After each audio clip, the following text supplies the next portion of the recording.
there. Welcome to Talk to Me Tuesday on a Tuesday, every Tuesday from 3 to 4. I'm your host, Madi B, and today I have the pleasure of having Cindy Garza here with us. Now, Cindy is a Lupus Warrior. In honor of Lupus Awareness Month, this show today, we're doing a very special edition to educate the viewers out there a little bit more about lupus, your journey, and everything. So tell us a little bit, Cindy. We're just going to go right into it. So tell us a little bit about your journey and your story for those viewers that are out there. Hello, everybody. My name is Cindy Garza, and like you said, I'm a Lupus Warrior. I became ill with lupus and diagnosed in July of 2015. I became ill June of 2015, and it happened while I was out fishing one weekend, and I got real sunburn from being out in the sun. Yeah. And the sun is a no-no for many lupus patients, and I didn't know I was ill with it. So immediately after being out in the sun, I wasn't able to move. All my bones and joints had become disfigured. I started having neurological issues, seizures, and so forth, and I became paralyzed. My body paralyzed, my breathing paralyzed. I was in ICU for a little bit, and then I spent time in a rehabilitation hospital relearning how to talk and walk and use my hands. And since then, I have learned how to walk again and talk. But lupus is a progressive disease. So along with lupus, I also have other autoimmune diseases that came with it. And along with that, my treatment has also increased because of the progressive disease and the autoimmune diseases it comes with. Wow, that's crazy. So your story is very touching, and I know we want to kind of touch a little bit more on the research that you've done, any type of things that you've gone that can help someone out there. So I do want to open up the lines of communication for you guys. If any of you guys are a viewer that has been affected, or that has a family member or friend that has been affected, or just want to get educated a little bit more. Someone like myself, I've already gotten educated, just bare minimum, but after this show, I know I'm going to know a little bit more about the journey. And if you guys want to help, by all means, we want to welcome you guys to this show as well. Touching a little bit about lupus and what it is, and you can, add on to it, but it is a serious disease. It can affect anyone, and it's mainly found in young women in the ages from 15 to 44. However, men, children, and teenagers also do get affected. The majority is women, and it's an autoimmune disease in which your immune system attacks healthy cells by mistake and damaging many body parts. If you guys were here and tuning in at the beginning, that's exactly what happened. It attacked your body parts, and you weren't able to move, and you were just paralyzed. So talking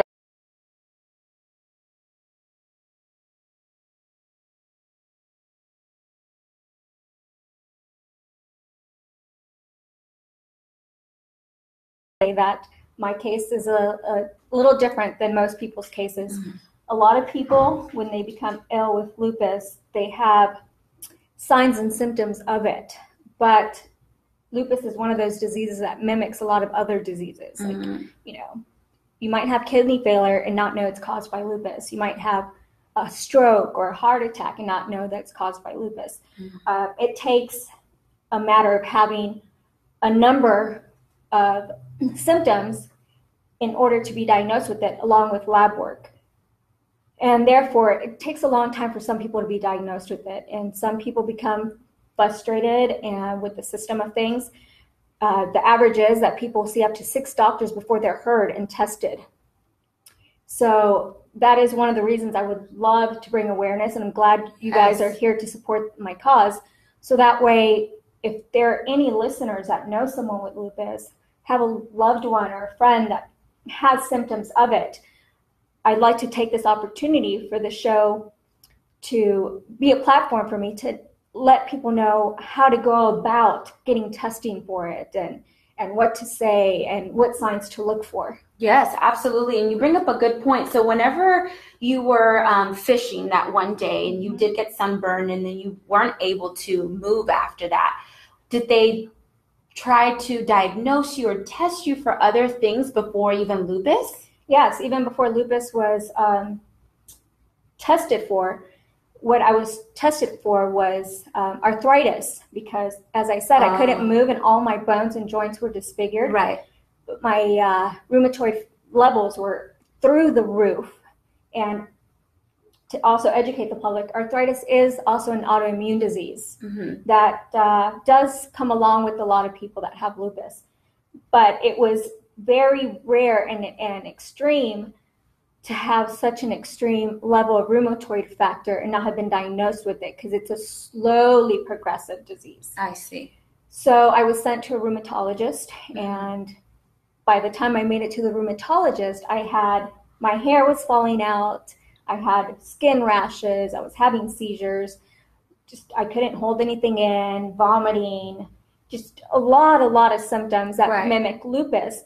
And that rheumatologist immediately decided, to test for West Nile virus, for Lyme disease, for muscular sclerosis, and other diseases to have some of the similar symptoms.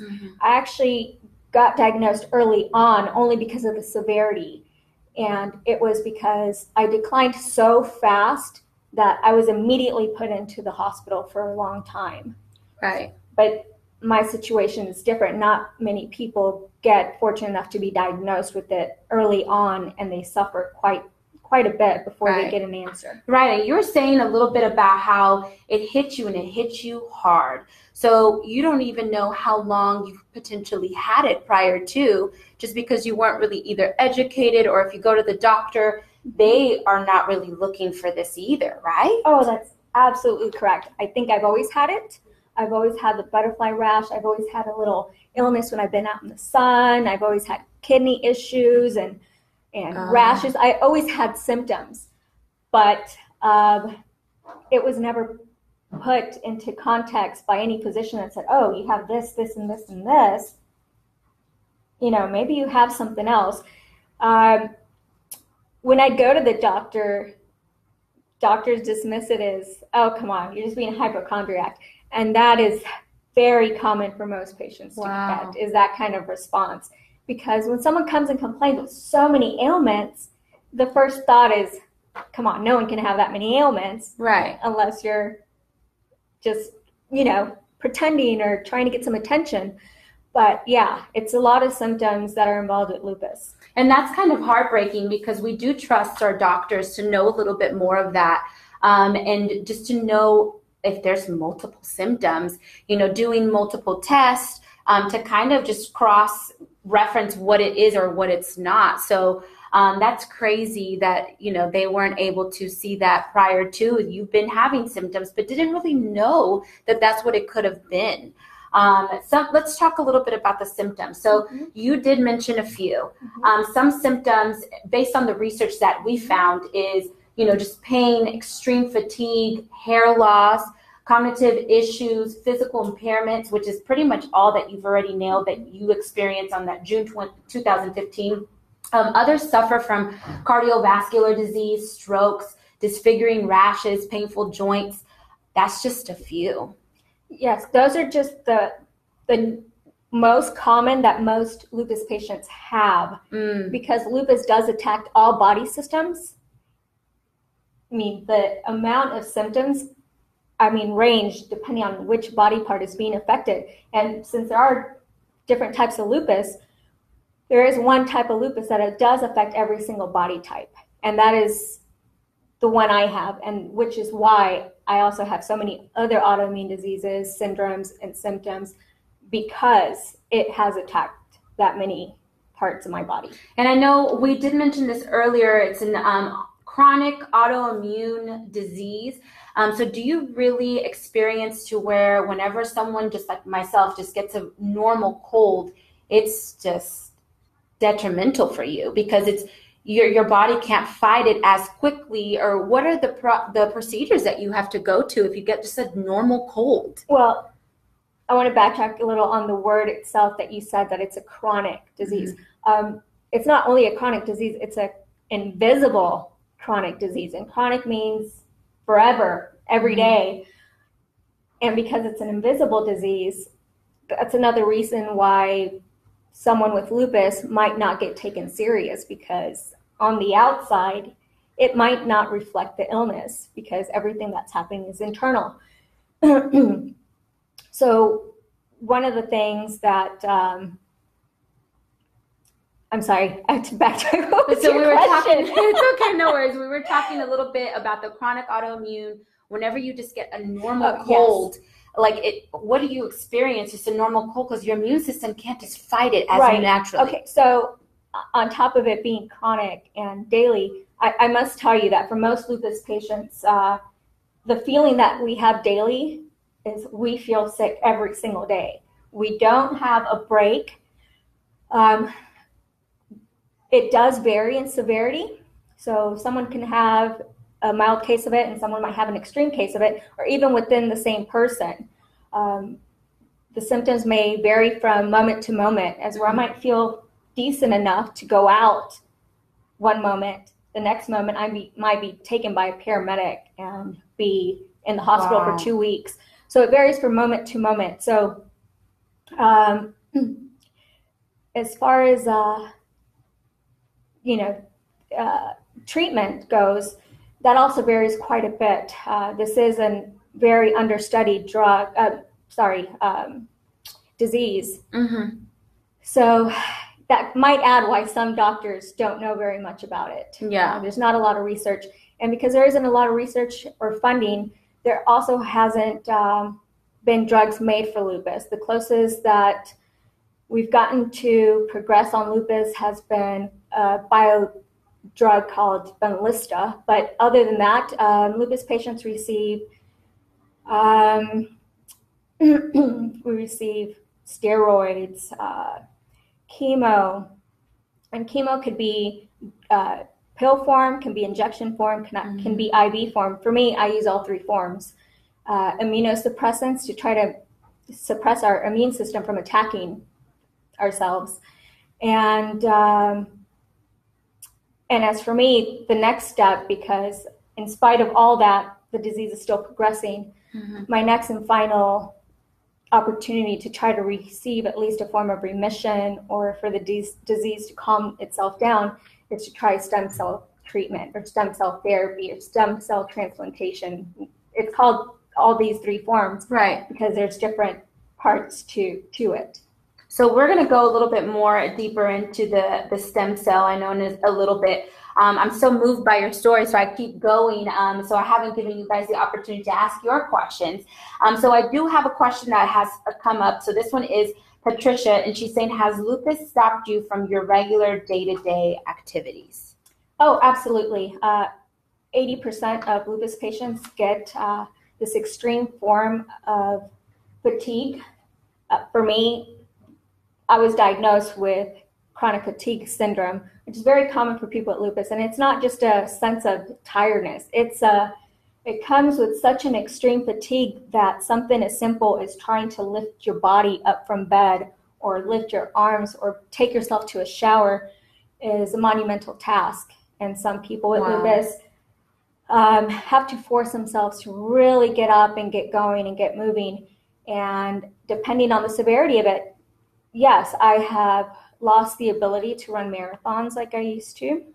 I've lost my ability to hold down a full-time job. I've lost the ability to travel and host parties and all the things that I did before. Right. Because of chemo treatment, I have become functional enough where I can get out of bed and I can come here and I can talk to people. And sometimes you might see me out even being able to go out to eat, but it's taken 3 years for me to get to this level of functionality. Right. So there's certain days that you are able to, but there's other days that are probably just worse than others that you just probably you can't. It's not that you don't want to, it's just that you can't. Yeah, let me put it this way. Lupus feels like you're hungover, you have the flu, and you get hit by a truck all at the same time. But it doesn't reflect outwardly. And someone might not understand that, but can you imagine if you feel that way, not just for one day, but you feel that way every single day, right? And you still get up, or at least a lot of us try to be as normal as possible because we don't like the feeling that we've lost everything and all the abilities that we lose. So as for myself, I muster all I can to get up and be normal, have a normal life. But yes, there's things that I also have to be guarded for. For example, like you said, something as simple as a cold can kill me because I take so many immunosuppressants. My immune system is so low that I can't be around anyone sick. Right. And taking an antibiotic has the opposite effect. So it would induce a flare if I take antibiotics. Wow. So it's only in extreme cases that antibiotics are taken because it ramps up our immune system, which is exactly what it's doing to us already. I see. Yeah. It sounds like it's definitely a trickle effect. And I am more than thankful that you're able to be here because you have such a beautiful personality. Thank you. And it just radiates through Thank you. So I'm glad that you're able to have the energy and able to come here and tell your story that can affect as well others that are going probably through the same thing, maybe even feel lost at this time. I know we kind of spoke a little bit before, and you've done a lot of research. Oh, yes. So that lot of research can definitely help someone else's story. Just putting yourself in someone's path to definitely help others, as well as I'm pretty sure people along the way have helped you along the way. I do want to, going on to what she was just mentioning, which is her toughest days. Laura is asking, what are some things that you have noticed helped on your toughest days? Well, toughest days for us are called flares. And what flares is when our symptoms are aspirated.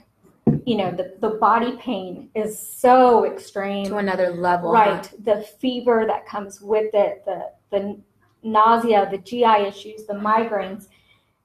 It's so extreme, you can't really function. So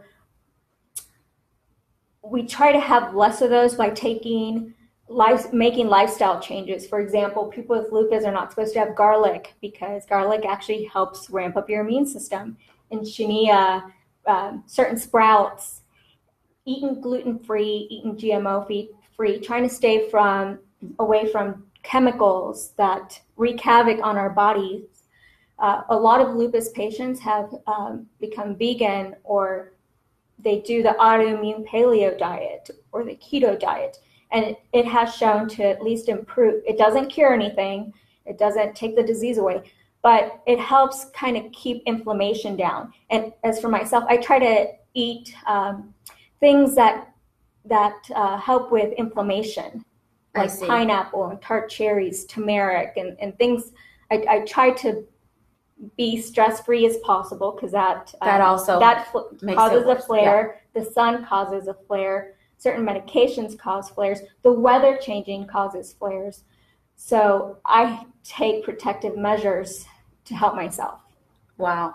So that is a crazy how tough days, how she has to help herself have a good day. So you're kind of forecasting so that you don't experience those tough days. Oh, I know sometimes when they're coming because I start to feel real run down and I can't push myself anymore, and I have to say, okay, I need to stop everything that I'm trying to do, or I just need to just rest. Right. Just stop. You know your body, and your body's communicating with you and letting you know. So thank you, Laura, for that question. And also thank you, Patricia. I know I have Maria is asking, is lupus a form of cancer? Which form of lupus? Is lupus a form of cancer? So I know she was hearing that you were saying chemo. So how is that? Is lupus a form of cancer in your opinion, or based on your research that you've done? No, actually, what lupus is an overactive immune system. So what happens with lupus patients is that we have healthy cells, but the healthy cells are attacking other healthy cells, thinking that they're foreign invaders. As where cancer is abnormal cells. Our cells are not abnormal. They're just mistaking the other healthy cells as being abnormal. And you need those. Right. You need those healthy ones. Right. And you could say that lupus is kind of the opposite of AIDS, where AIDS is an underactive immune system. Lupus is an overactive immune system. And but lupus does cause cancer. For example, recently I was diagnosed, as recently as a few weeks ago, I was diagnosed with blood cancer that lupus caused, which is very common. So now I have B-cell lymphoma, And that's also common with a lot of lupus patients. I see. And the chemo I take was actually before being diagnosed with it, because what lupus tries to do is it tries to kill all these cells to kind of suppress my system from attacking me. Mm-hmm. And that's what chemo is used for. There's a big misconception that chemo is only for cancer patients. Chemo is also used for lupus, sometimes in MS, and sometimes even for severe cases of arthritis. So it's not just used for cancer. Wow. And I'm sorry, No I have worries. to interject No worries. because lupus is not cancer. It is also not treated by oncologists. It is treated by a rheumatic disease doctor, such as a rheumatologist. Okay, so to answer that question, is lupus a form of cancer? No, it's not. However, could it cause down the line? It definitely can, which is something on average. Is that a common, based on the studies that you've probably researched, is it common to obtain cancer after? Yes. Okay. If it's not because of lupus, sometimes it's because of the treatment itself. We take so many drugs. Even the chemo that's sometimes taken can cause cancer. So now we did talk a little bit earlier, so thank you, Maria, for that question. I know we talked a little bit earlier and you were just talking about the stem cell treatment. So that's your treatment process that you're going to be going through here shortly. Mm-hmm. So talk a little bit about that treatment that you're going to be receiving, why you reverted to this treatment, which is stem cell, maybe talking a little bit about it. Because a lot of us might know and might not know the chemo side, but the stem cell, what are you going to be going through and how quickly are you going to be going through this? Okay, and just to educate everyone, all our listeners that are listening, stem cell therapy for lupus is not an approved treatment in the United States. It is an approved treatment in other countries. So in the United States, it's considered experimental. Okay. With it being experimental does not mean it's free. The procedure starts at $150,000, can run up to $350,000. Wow. And what stem cell does and has helped in it has helped chemo patients and MS patients to at least receive remission for a period, because there is no cure. At least for a period to kind of live a semi-normal life. What it does is I will have extreme chemo for a period where I also will be self-injecting a drug to completely wipe out my immune system. So doctors will go in and take stem cells from my bone marrow, and they'll clean them up and then freeze them. And then I'll be going through other procedures to prepare me for transplantation, because they'll be transplanted back into me. And I'll spend some months internalized in the hospital during this process to make sure that everything is okay. It's common that sometimes I may need blood transfusions because of the extreme process of stem cell therapy. But this has been proven to help many people, and because I've tried everything, this is one therapy that I'm looking forward to do it in spite of the severity of the consequences, because I'm desperate for that type of a chance to reach remission.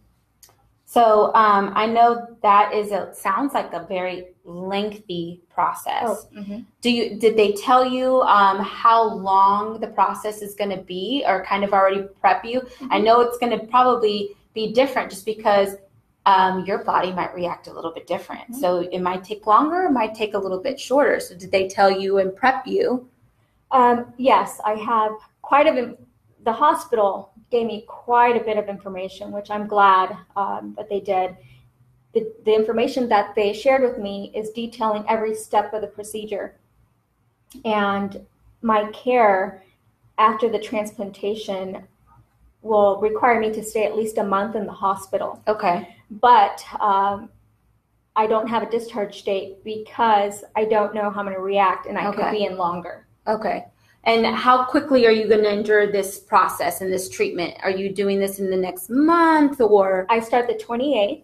Oh, a couple days. Uh-huh. Okay. The extensive chemo starts on June 11th, and then the transplant is on July 6th. Wow. And then I'll be in the hospital for at least a month after that. Wow. So this is all happening soon. Yeah. And where are you going to be doing this process? I'm doing this at one of the couple places in the United States that will do this. It's at Northwestern University in Chicago with Dr. Burt, who is now being labeled as an internationally renowned physician that's doing this treatment, where people from all over the globe are coming for a chance to have some kind of relief. Right. And I know you mentioned the procedure and how much it is. That it's crazy, over 150,000. You do have a GoFundMe. Yes. So we will put that link below. If you guys want to help our dear friend here, Cindy Garza, in helping with her journey as for this treatment of the stem cell process as well, that GoFundMe will be located there. Share it as much as you can as well, because just landing in the hands of someone else, they might be moved by this story and they will want to also help out on the GoFundMe. So that will be located below. I have a question from David. David is saying, my sister has lupus of the blood where her blood pellets decrease over time. The regular human body has 150,000 to 450,000 platelets, but sometimes her platelets decrease from 4,000. However, from your research, have you seen any procedures designed to increase her platelets and keep them increased? Have you heard anything about the splenectomy? I hope I'm saying that right, and how that could help. This is a long question. Yeah. Very good. I don't know what splenectomy is. I'm sorry. But as far as trying to keep her blood pellets normalized, there is no single treatment for lupus. And this is why we have to use, other methods that other diseases do. But I would highly suggest looking into the stem cell therapy, because it has helped, like I said, with chemo and MS, when people have those diseases at an extreme level, especially if her sister has tried so many things and they haven't worked, which is very common. So thank you, David. I'm sorry your sister is going through that. Maybe that's something the stem cell can help. And I know my production team, the splenectomy is a surgical procedure that's partially or completely removes the spleen. The spleen, similar in structure to a large lymph node, acts as a blood filter. Current knowledge of its purpose includes the removal of old red blood cells and platelets and the detection and fight against certain bacteria. That it's kind of deep. That could be another process as well. So that's what we definitely got that definition really quick. But stem cell might help also in doing research, because again, none of us are doctors here. Let's be very clear. And I know, Cindy, you're not a doctor either, but you've done a lot of research. But and I have the issues with my blood as well. Yeah, exactly. And the chemo did not help me with that. Yes, no worries.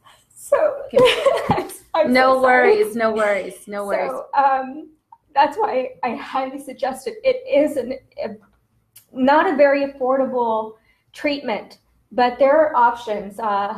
There are programs that will help with funding these types of treatments. There's no funding, but there's where they'll print out your funding material and stuff like that with GoFundMe. And if this person has questions, they're welcome to contact me, and I can direct them on. I have the hospital. Well, let me retract. Most patients that go to Dr. Burt for a consult, the consult alone is $150,000, and I didn't have that money. The hospital told me how to go about one insurance plan that does cover this. Okay. At a percentage, and I've been blessed and fortunate enough to be able to take that route, so I can start without coming up with $150,000 first. And I would gladly share that wealth of information with him. So, David, if I know you're watching here, we will tag, or we already have tagged Cindy on this live show, so that way you can reach out to her on Facebook.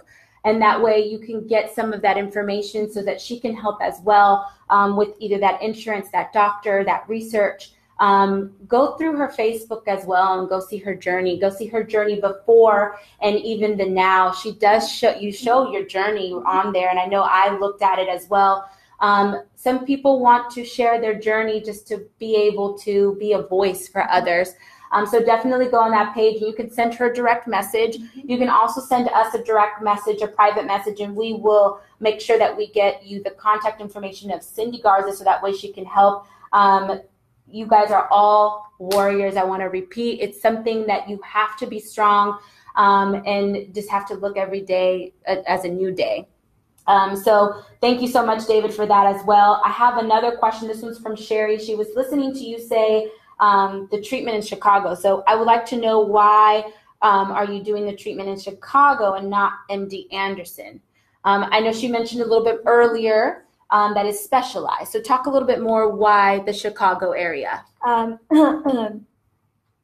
There is no stem cell therapy that is offered in the United States that has been approved by the FDA. Got it. To treat lupus. So there is stem cell in Houston.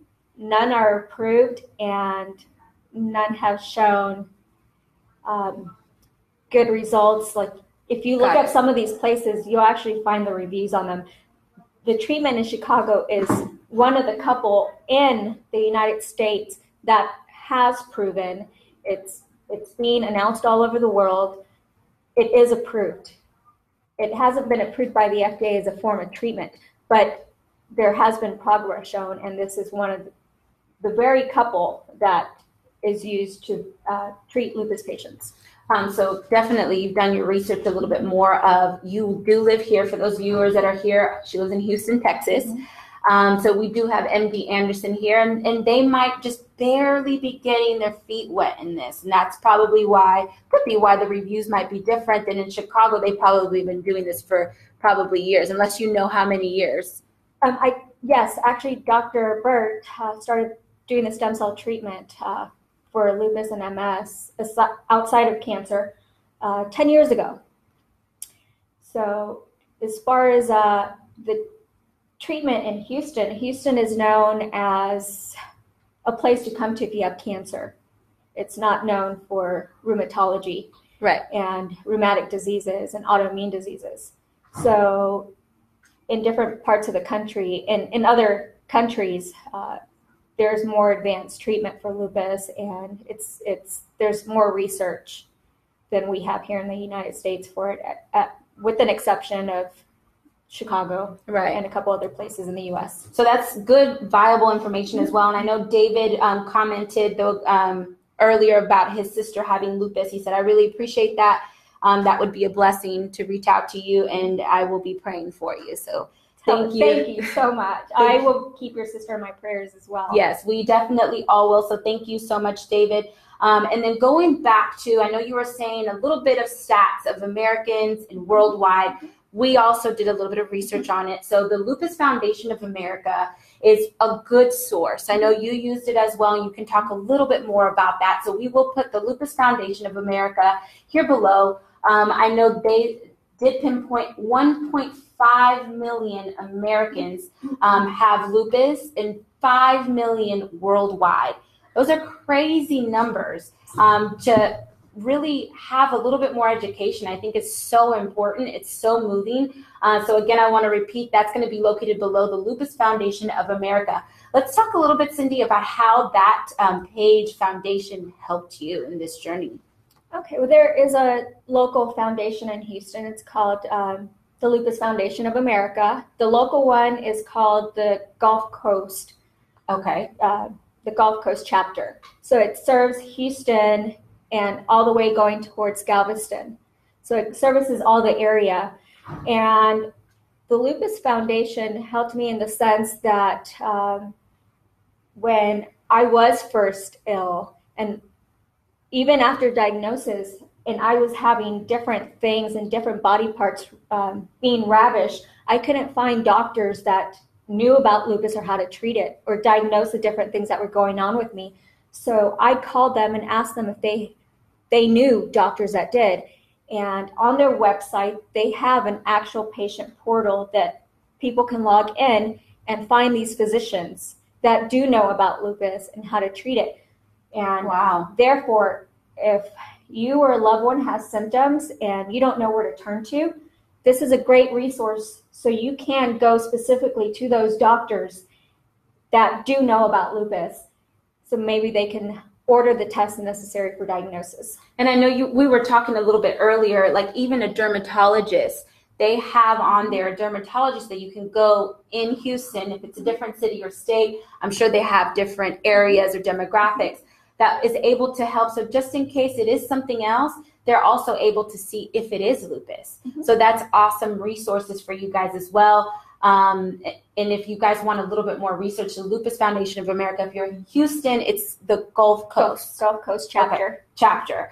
So depending on the area that you guys are in, I'm sure it's very user-friendly, that website as well. It's very user-friendly. It'll give statistical facts, resources, and there are some things they might help out with, like if you're in an urgent situation and don't have a way to get to a doctor or hospital, you can call them and someone might volunteer to take you, or you can call and ask them for things. Like one of the things I really had a hard time with at the beginning was the not being able to eat and the severe nausea. And I called them and what do I do? Even the anti-nausea medicine wasn't helping me. And, I called them and they said, well, try ginger chews and, just things I didn't know about, because before diagnosis, as educated as I might be, I had only heard the word lupus. Right. I didn't know a thing at all. And since being diagnosed with it, wow, I feel like I can probably write a book on so much research I've done and just how ravishing this is. You talked a little bit about the statistics, and those numbers might seem high, but can you imagine there's a lot of people living with this disease that have not been diagnosed. And one of the things that is not really out there, but people can Google this and find that new research has come out that lupus is one of the leading causes of women. It's one of the top causes of death by heart attack and death by stroke. And it's also one of the leading causes of kidney disease. So we need to bring attention to this disease for research and funding purposes so that people aren't dying from these things. These death records are not showing the person died from lupus. It's saying, oh, the person died from kidney failure. Oh, the person died from a stroke. The person died from heart attack, or many of the other ailments that it causes. Yeah, for sure. And I know there are different forms of lupus. So within the lupus immune system disease, there's now 4 others types. So what form of lupus have they diagnosed yourself, Cindy, with? Okay, I have the SLE lupus. It's called SLE. It actually stands for systemic lupus, and the word, you'll have to excuse me because I might chop up how to pronounce it. It's pronounced erythematosus. Okay. So it's shortened to SLE. And SLE is the lupus that causes lupus to ravage every body part. There are other types. There's drug-induced lupus, where sometimes certain medications will cause lupus.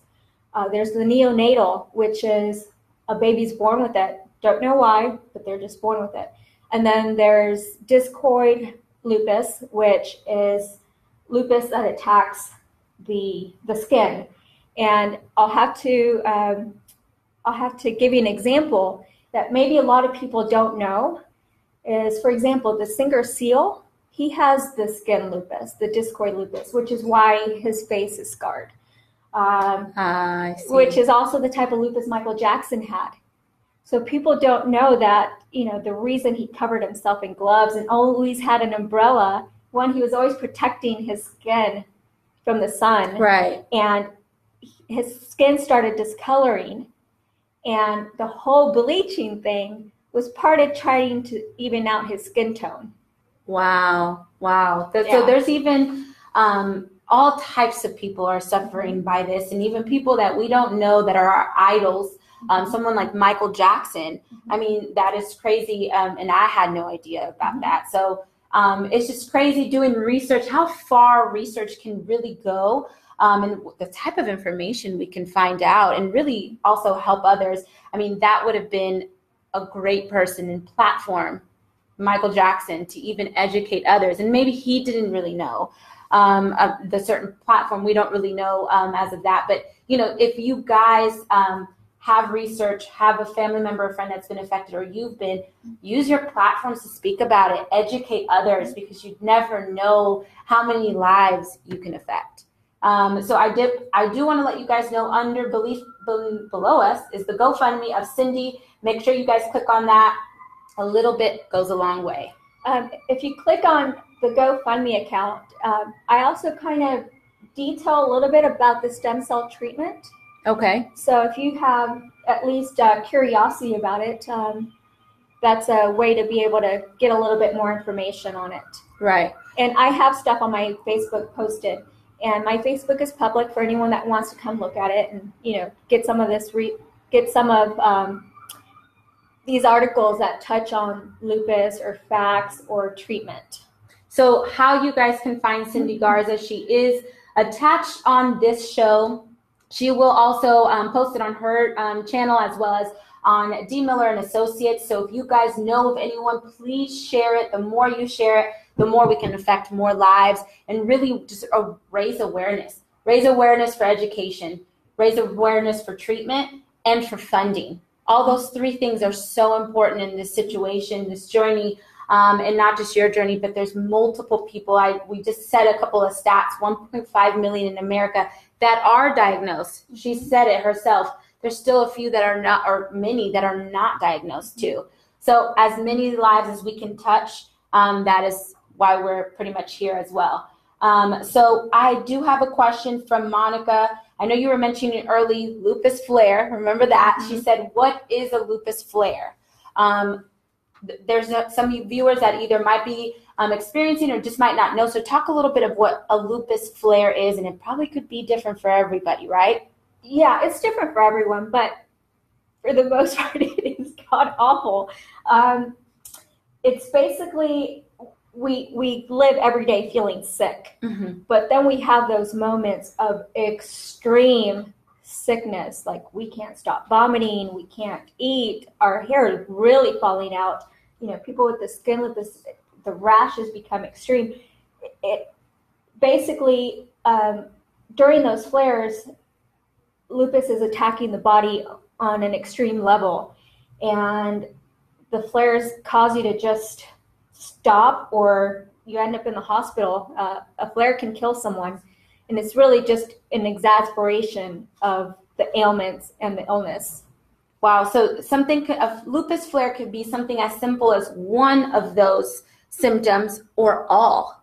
Is that correct? Yes. So when someone says, okay, I can't go anymore, basically what they're saying, if I go any further, I'm pushing myself to end up in the hospital, or push myself to kill myself, or someone saying like, I can't be in the sun, or I'm feeling sick from it. When someone is saying that, it is on a whole nother level that someone without lupus would understand. Mm-hmm. It's one thing feeling sick, and there's another thing feeling like you're going to die. You get this overall feeling, or I get this overall feeling that, oh my gosh, I don't know if I can make it to the next moment. I feel I'm dying. Right. So thank you, Monica, for that question. And we definitely, there is ways to try to minimize the lupus flares, is what you were talking about earlier. Completely stop everything and sleep. I during those flares, I have slept like 17 hours straight and wake up feeling ill, but at least I'm not feeling like that moment I'm dying. Right. So that's crazy. 17 hours of sleep, and you're not holding anything down, and rashes, and just the extreme joint pain too. So that is what lupus flare could be, as minimal as one of those symptoms and as maximum as all, to where you end up in the hospital. Mm-hmm. So thank you, Monica, for that question. I have Ashley asking, is lupus contagious? No, it is an autoimmune disease that we really don't know why we get it. There have been, it's very common that if you have a family member with lupus, someone has the higher chance of also having it.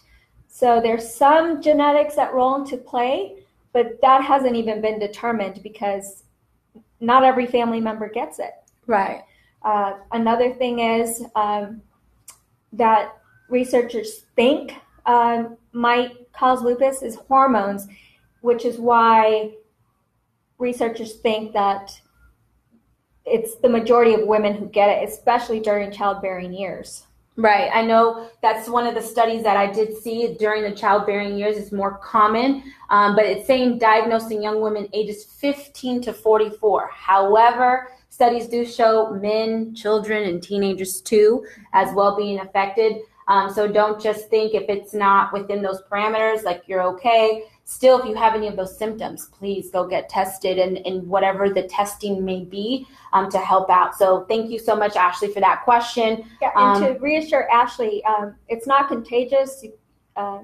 You could kiss a person, hold hands with them, share drinks. You could be intimate with that person, and it's not shareable or communicable. It's something that you just got. Yeah, so this is, again, chronic autoimmune system, chronic being longer than 6 weeks. So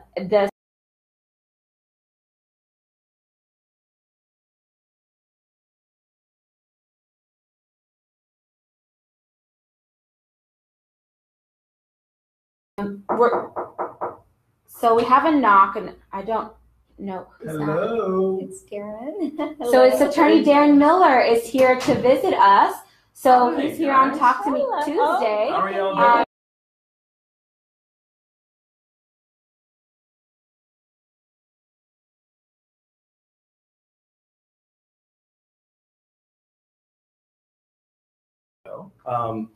Cindy, we know obviously you are got some things you're going to be dealing with, and so what we wanted to do from Ramesh, myself, the rest of the firm, just to kind of help with your situation, we're going to be presenting you with just a little something to help with some of your expenses, a check for $500 with what you need to get done. So awesome! That was from us. Wow! If you guys see right here on the screen, this is a check, a donation on behalf of D. Miller. You're welcome. On behalf of D. Miller and Associates for Cindy Garza and her journey that she'll be taking here in the next week or less in Chicago. That's stem cell treatment. Wow, this is an amazing surprise. So we're here as well to help out. So we're going to put this in. We're almost at the bottom. We're almost done with the show. So he came at a perfect time, and maybe we can get a couple of closing. You squeeze in so that they can see you as well. This is Attorney Darren Miller, the founding partner. If you guys haven't had the pleasure of meeting him, this is Attorney Darren Miller. And we also have another partner, Ramesh Raguthaman, who's not here. But this is also in behalf of the founding partner and managing partner. So we're kind of coming near the end. We were in the middle of a question, but this can definitely take over that. If you see us, we're all in purple.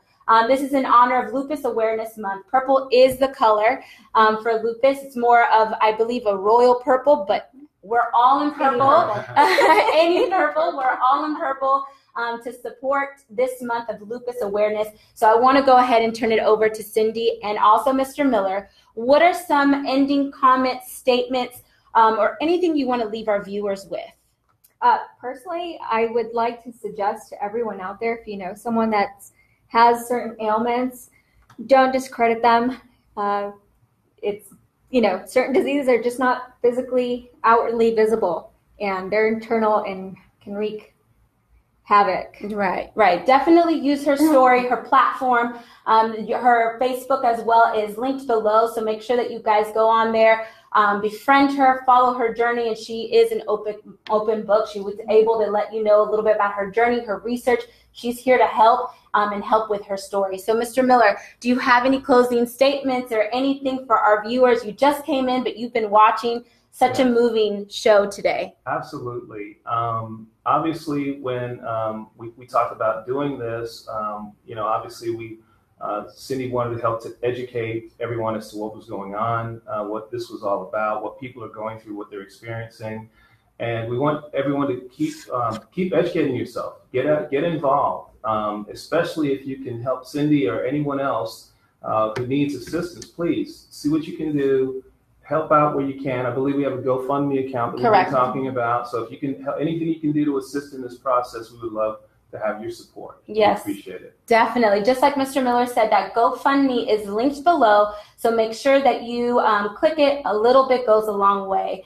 So anything that you guys can help in her journey, going to Chicago for that stem cell treatment, that it's pretty much, she's done it all already leading up into this point. This is going to be that last hurrah, and I know you're such a warrior. Your story is beautiful, and your personality is even more amazing. So if anything, I would like to say is definitely using this platform to educate those that are out there. If you guys have been affected, if you have a family member or friend, want to be educated or just want to help, please reach out to us as well. And first and foremost, Cindy Garza. She's an open book, but also going to that Lupus Foundation of America, clicking on that, educating yourself, as well as finding any doctors, any life that you can help and any lives that we can help. That is what we're here for. So thank you again, all of you guys that are tuning in to Talk to Me Tuesday on a Tuesday. Until next time, bye. Bye.